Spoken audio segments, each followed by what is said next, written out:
It's Saturday, April 19th, 2025, and we've got a very active period ahead of us. The main headlines, I think, over the next few days are going to be the significant severe weather threat tomorrow, especially across the Mississippi Valley up into Texas, and then there's going to be a pretty significant flash flooding setup happening over the next couple of days as well, but there's also some really interesting stuff happening after Easter that we'll talk about a little bit as well. All right, looking ahead to Sunday, April 20th, this is Easter Sunday. The Storm Prediction Center has issued a level 3 out of 5 enhanced risk for severe thunderstorms. Now, this is going to cover places like northern Arkansas, much of central and southern Missouri, all the way up into far west central Illinois. And this includes places like Little Rock, Arkansas, Springfield, and Columbia in Missouri. Not quite over into the St. Louis metro, but I think you guys are going to get some storms as you are included in that slight risk, the 2 out of 5, which surrounds the enhanced risk there. The main driver of our severe weather threat tomorrow is going to be a potent little shortwave trough. You can see it ejecting out over here over Oklahoma and Kansas into Missouri as we get into the afternoon tomorrow. About 18,000 feet above our heads in Oklahoma City, we're going to have winds roaring at like 80 to 100 miles per hour, and that's going to be one of the bigger catalysts for our severe weather a little bit farther to the east. You see, at the surface, there's going to be a low pressure system that's going to track from Oklahoma northeastward into the Great Lakes region over the day, and that's going to pull up a ton of Gulf moisture and instability up into the areas where we expect to see storms. Now, there is some uncertainty as to how unstable the atmosphere will be.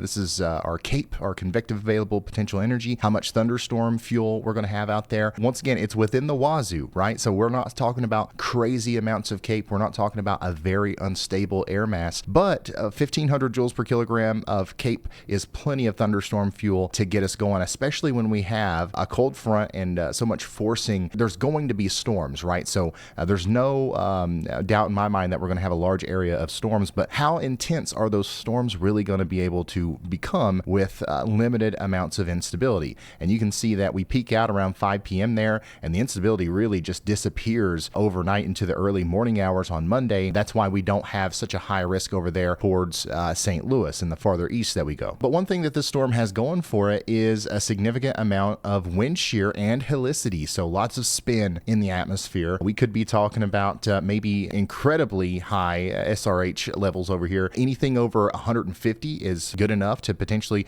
cause some rotating storms. We're looking at some values over 300-400 over here. So if we do get robust thunderstorms, they are going to have an air mass in place that will allow them to rotate. And for that reason, the Storm Prediction Center has a 10% probability of tornadoes tomorrow in Missouri and portions of Arkansas. Notice how it's not hatched. This is actually kind of rare. We don't usually see a 10% non-hatched tornado risk, but basically what this means is that we've got a 10% probability of seeing tornadoes in that yellow zone there tomorrow within 25 miles of any given point, and we don't have a lot of confidence that those tornadoes will be very significant in nature. However, that doesn't mean that they won't be. There's just not a lot of confidence to actually put that down in writing. The Storm Prediction Center also believes that we're going to have widespread wind damage associated with our storms tomorrow. This is really what's driving that enhanced risk from west central Illinois all the way back down towards Little Rock. So Easter Sunday is shaping up to be a dangerous severe weather day from Arkansas through Missouri into Illinois. So make sure you have multiple ways of receiving warnings. Now, we're going to be on standby here for a live stream, but it's Easter. You know, we're going to be out with family and stuff. If I can get back here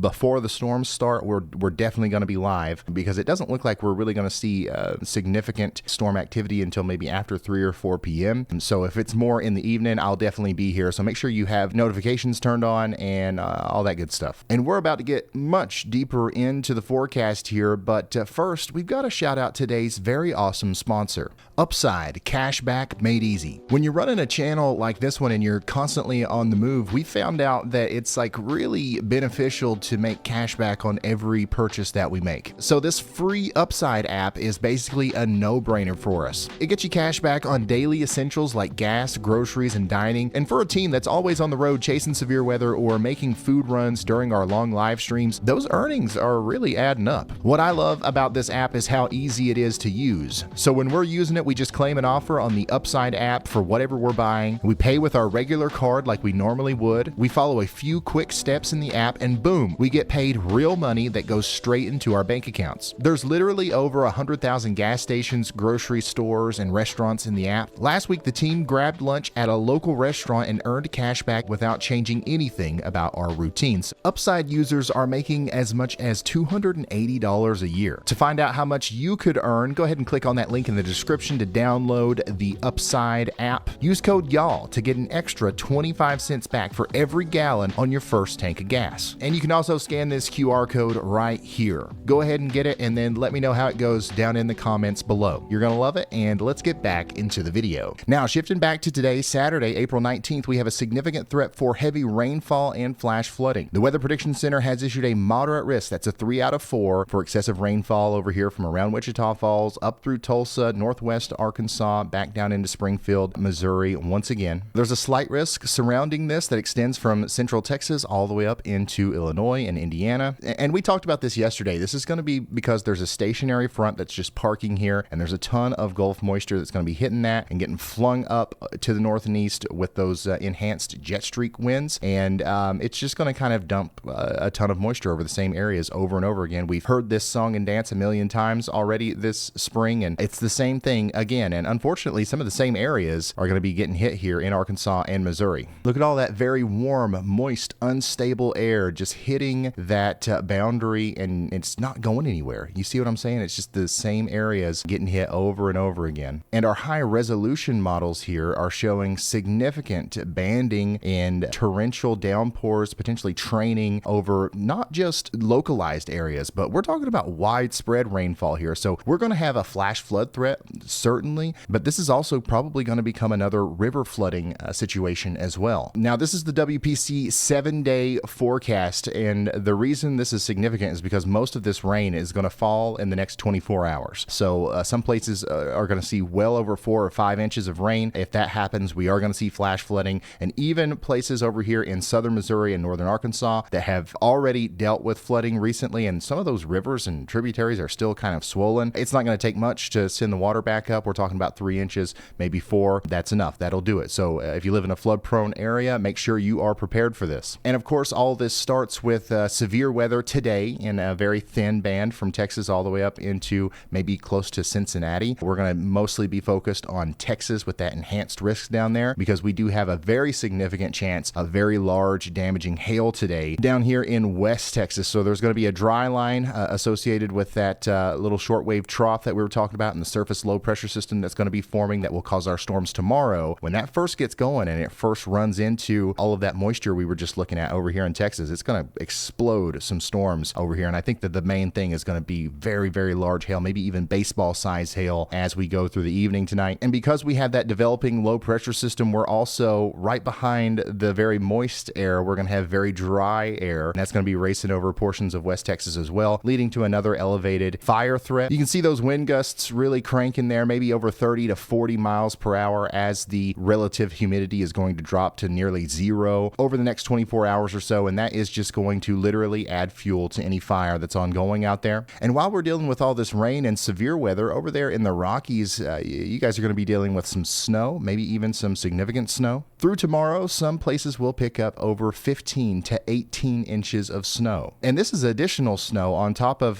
some of these places already have a foot of snow. So pretty significant April snowstorm on the backside of our severe weather situation. All right, let's talk about these temperatures. We are much above average today, especially in the Northeast. Some places up there will be close to 20 degrees above average. Back here where we're seeing that snow in the Four Corners region, we are 30 degrees below average. So you can see the stark contrast here is leading to the storminess in the middle. But as that low pressure center forms and we get our storms coming through on Sunday, it is going to send some cooler weather into the Great Lakes region, and eventually it's going to try to make it into the Northeast. But it looks like the warm air is going to prevail, as most of us will be back up above average by Thursday, April 24th. Another shot of cold air might be trying to come down from Canada around this time, leading to some more storms. But for the most part, things look to stay above average. And that goes for everyone. Well above average in the deep south, and there might be a couple places that end up below average the farther west that we go, but that's probably going to start at the 6-day period here. The next couple of days are not looking that cool that far west, but still, the vast majority of us are going to be much above average, at least through April 28th, so get out there and enjoy it. And that's pretty much all the weather talk I have for you today. Thank you so much for tuning in, and super huge shout out to Upside for sponsoring this video. Once again, we're on standby mode pretty much every day that we have these big slight risks and enhanced risks of severe weather, and if stuff hits the a fan, we will go live. So make sure you have notifications on. Otherwise, we're just going to keep cranking out these videos and updating you periodically on the forecast. I hope you guys are enjoying them. And yeah, if you are, leave a like, and I will see you in the next one. Goodbye.